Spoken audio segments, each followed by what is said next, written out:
بسم اللہ الرحمن الرحیم. خاتون حضرات، اختر عباس کا سلام پہنچے.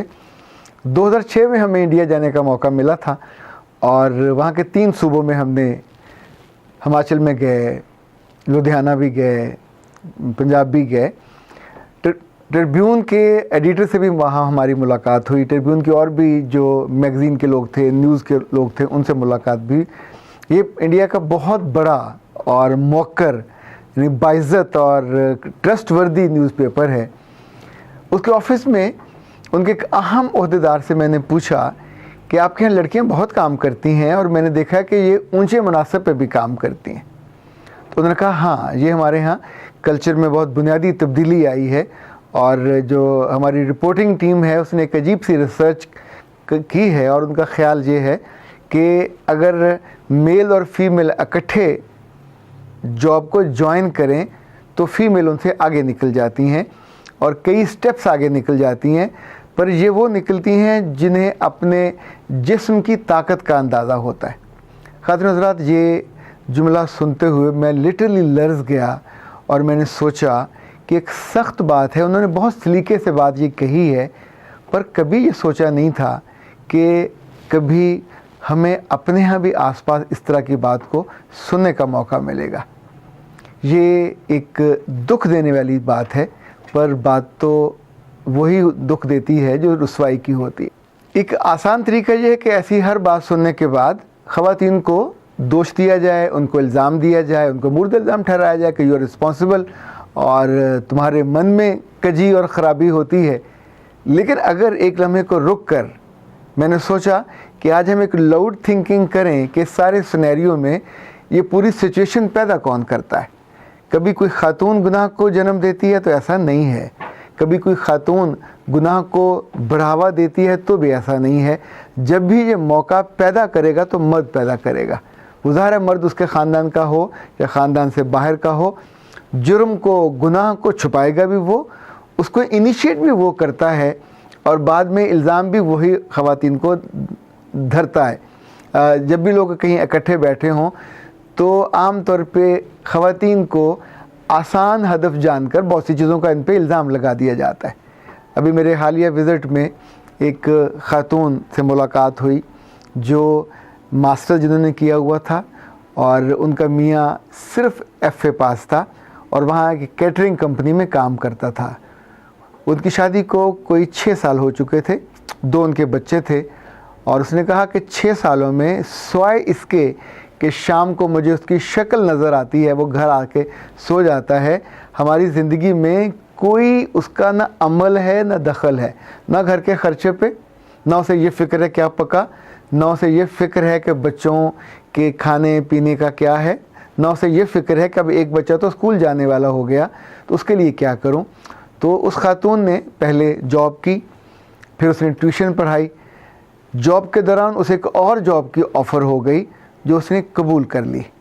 یہ وہی جاب ہے جس کا ذکر میں نے کیا ہندوستان میں یا دنیا کے مختلف جگہوں پہ، جہاں شارٹ کٹ کے لیے لوگ جسم کی قربانی مانگتے ہیں. اور خاتون اگر اندر سے کمزور ہو یا مسئلوں سے گھری ہوئی ہو تو وہ بیچاری اس کو ریزسٹ نہیں کر پاتی اور اپنے آپ کو گناہ کی، غلطی کی اس دلدل میں لے جاتی ہے جہاں سے واپسی ممکن نہیں ہوتی. جب وہ خاتون مجھ کو بتا رہی تھی تو اس کی آنکھوں میں نمی تھی. وہ بار بار پوچھتی تھی سر اس پہ میرا کیا قصور. تو جب وہ ساری بات سنا چکی اور اس نے بتایا کہ مجھے اب جاب پہ اس طور پہ نہیں جانا ہوتا، پر مجھے اس کے فارم ہاؤس پہ جانا ہوتا ہے جہاں میں ہفتے میں 2 یا 3 دفعہ جاتی ہوں اور کچھ گھنٹے گزار کے وہاں سے واپس آ جاتی ہوں. اس کے بدلے میں مجھے مہینے کا 40-50 ہزار روپیہ مل جاتا ہے جو میرے اکاؤنٹ میں ٹرانسفر ہو جاتا ہے. تو جب وہ ساری بات کر چکی تو اس نے مجھ سے پوچھا سر اس میں میری کیا خطا، اگر وہ میرا میاں ہماری ذمہ داری لیتا تو مجھے یہ نہ کرنا پڑتا. جب وہ بات کر چکی تو میں نے اس سے کہا کہ بیٹا جو بات بھی آپ کر رہے ہو ایک بات یاد رکھیے گا، گناہ کا کوئی بھی نام رکھ لیا جائے، اسے کسی بھی مجبوری کی سرخی بنا دیا جائے، غلطی غلطی ہی رہتی ہے اور گناہ گناہ ہی رہتا ہے. اس کا نام نہیں بدلا جا سکتا، اس کی حیت بھی نہیں بدلی جا سکتی اور اس کے جو بد اثرات ہیں ان سے بھی نہیں نکلا جا سکتا۔ ہاں، نکلنے کی ایک ہی صورت ہوتی ہے کہ جب آپ کسی گندگی میں، گٹر میں بندہ گر جائے تو نکلنے کی آرزو نہ مرنے دے، نمبر 1۔ دوسرا، اپنے گرنے کے عمل کی جو غلطی ہے اس کو محسوس کرے۔ تیسرا، جب کوئی ہاتھ پکڑائے تو اس کا ہاتھ پکڑے اور وہاں سے نکل آئے۔ چوتھا، اس سارے عمل میں ایک بات وہ یہ ضرور یاد رکھے کہ جس مالک نے، جس خالق نے اس کو بھیجا تھا وہ اس سے کہیں ناراض ہے یا اس کی نگاہ مہربان سے وہ دور ہو گئی ہے۔ کس وجہ سے، یہ ہم نہیں اس کا اندازہ کر سکتے۔ یہ تو اس لڑکی کو غور کرنا چاہیے کہ آخر میرا کون سا عمل تھا، میری نیت میں کہاں کمی اور کہاں کجی رہ گئی۔ دیکھیں، سالن جب جلتا ہے تو سالن خود سے نہیں جلتا، بے دھیانی سے جلتا ہے۔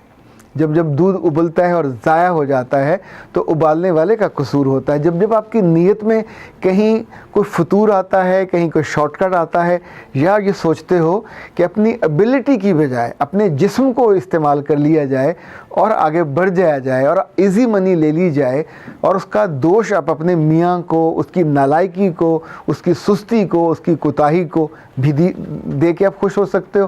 اور فرض کریں آپ کا میاں نہیں ہے اور ابھی اب ینگ ہو، اور تو بھی جو لڑکیاں اس راہ پہ چلتی ہیں وہ اپنے والد کو دوش دیتی ہیں، اپنے خاندان کو دوش دیتی ہیں۔ یاد رکھیے گا، ہمارے ہاں 3 کیٹیگریز ہیں سوسائٹی کی۔ جو سب سے لوور طبقہ ہے، عام طور پہ ان کے ہاں گناہ کا اور نیکی بدی کا بہت ثواب اور گناہ کا احساس نہیں ہے۔ وہ تو اس تعلیم سے اور کلمے سے بھی محروم ہوتے ہیں۔ انہیں کھانا چاہیے، ان کے جسم کی ضرورت پوری ہوتی ہے، اور ان کے ہاں بچے پیدا ہوتے رہتے ہیں۔ ان کے ہاں کبھی یہ ایشو نہیں ہوتا، 7 بچوں کے بعد بھی وہ کسی کے ساتھ بھاگ سکتی ہیں، وہ ایک وقت میں کئی گناہ کر سکتی ہیں۔ یہ ان کے ہاں ایکسیپٹیبل ہے، چونکہ وہاں کوئی اسلام کی، دین کی باؤنڈری یا ویلیو سٹرکچر نہیں ہے، سو گرنے کی کوئی حد ہی نہیں ہے۔ اسی طور پہ وہ لوگ جو امارت اور دولت کی پیک پہ ہوتے ہیں، وہاں بھی عام طور پہ بائنڈنگ اور کوئی باؤنڈری نہیں ہوتی۔ پر یہ مسئلہ تو زیادہ ان لوگوں کے لیے ہوتا ہے کہ جن کی زندگی میں عزت اہم ہوتی ہے، جن کے ہاں وراثت اہم ہوتی ہے، جن کے ہاں خدا اہم ہوتا ہے، جن کے ہاں رسول اہم ہوتا ہے، ماں اور باپ اور رشتے اہم ہوتے ہیں، لوگوں کی حیا اہم ہوتی ہے، لحاظ اہم ہوتا ہے، پر ان کے ہاں دولت کی کمی ہوتی ہے۔ تو جب یہ مجبور ہوتے ہیں تو مجبوری میں انسان کو ایفرٹ کرنی چاہیے، چوری تو نہیں کرنی چاہیے، مجبوری میں کوشش کرنی چاہیے، ڈاکہ تو نہیں مارنا چاہیے، مجبوری میں لٹنے یا لوٹنے دونوں کا جو جواز ہے اس کو اگر انسانی عقل تسلیم کر لے تو آپ کی پوری سوسائٹی کا جو سٹرکچر ہے وہ ڈھہ جائے گا۔ یہ یاد رکھیے گا، کوئی بھی مجبوری، چاہے وہ اپنے بچے کے نام پہ ہو، اپنے خاندان کے نام پہ، ان کو پالنے کے نام پہ ہو۔ مجھے یاد ہے میں یونیورسٹی میں آرگنائزیشن بیہیویئر پڑھاتا تھا، تو ہم نے ایک دفعہ ایک کیس اسٹڈی کے طور پہ دیا کہ ایک آدمی جس کی بیوی مر رہی تھی اور اس سے وہ بہت محبت کرتا تھا، تو ڈاکٹر نے اس کو جو میڈیسن لانے کا کہا وہ کچھ 70,000 کی تھی، وہ لینے گیا، اس نے انکار کر دیا چونکہ اس کے پاس پیسے نہیں، 10-12 ہزار تھے۔ تو وہ انتظار کرتا رہا، رات کو اس نے تالا توڑا اور وہ میڈیسن چرائی۔ جب باہر نکلنے لگا تو پولیس نے پکڑ لیا، واچ مین آ گئے، پکڑ لیا۔ تو جب عدالت میں گیا تو جج نے پوچھا تو اس نے جواز دیا کہ جس نے مجھے دیے نہیں تھے تو میں نے پھر چرا لیا، میرا حق تھا، میں کیا کرتا، میری بیوی مر رہی تھی۔ تو جج نے اس سے پوچھا، اوکے ہم تمہارے اس جواز کو ایک لمحے کے لیے مان لیتے ہیں، پر اگر تمہاری بیوی نہ ہوتی، محلے کی کوئی عورت ہوتی، کیا تب بھی تم چوری کرتے؟ اگر وہ کوئی اخبار میں خبر چھپی ہوتی کہ کوئی انجان دور دراز کسی گاؤں میں رہنے والی عورت وہ مر رہی ہے، کیا تب بھی تم یہ کرتے؟ دونوں سوال سننے کے بعد اس کا جواب حامی نہیں تھا۔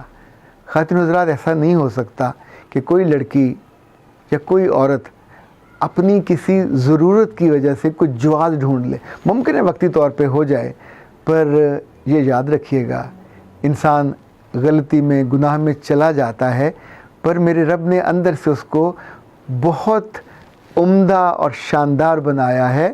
اگر وہ اپنی شان کو اور اپنی عمدگی کو جب تک ملیا میٹ نہیں کر دیتا، اس کے اندر ایک نیکی زندہ رہتی ہے، اسے احساس زندہ رہتا ہے۔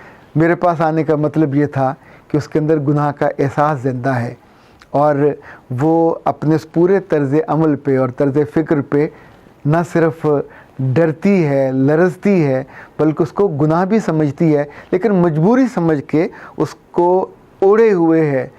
جو میرے لیے ممکن ہوا، اس کے لیے ہم نے ایک پوری زندگی ڈیزائن کی کہ اسے کس طور پہ اس سے نکلنا چاہیے، اور نکلنے کے لیے اسے کسی ایک رشتے کو چھوڑنا ہوگا اور دوسرے رشتے کے ساتھ جڑنا ہوگا تاکہ اس گناہ سے نکل سکے اور اس کے جسم کی اور روح کی۔ دیکھیں، جب آپ گناہ میں جاتے ہیں، اس لمحے آپ کی زندگی سے وہ پاکیزگی اور وہ فکر اور وہ ایمان وہ بھی رخصت ہو جاتا ہے۔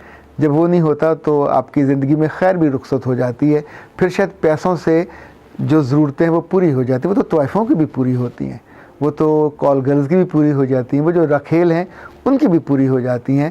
پر عزت دار گھروں کی کسی بچی کو زندگی کے کسی موڑ پہ، کسی بھی دلیل، کسی بھی جواز، کسی بھی کمزور لمحے کو بنیاد بنا کے کبھی اپنے آپ کو گناہ کی دلدل میں نہیں پھینکنا، روکنا ہے۔ اور دیکھیے، روکنے میں ہم خود کوشش اکیلے کرنے لگ جاتے ہیں تو ناکام ہو جاتے ہیں۔ جس نے آپ کو بنایا، جس نے آپ کے بخت بنائے، اگر آپ اس کا پلو پکڑ لیں، اس کے آگے روئیں، اسے گڑ گڑائیں، تو جہاں گناہ کا رستہ نظر آ رہا ہے وہیں کوئی آپ کو نیکی کی شاہراہ بھی کھل جائے گی۔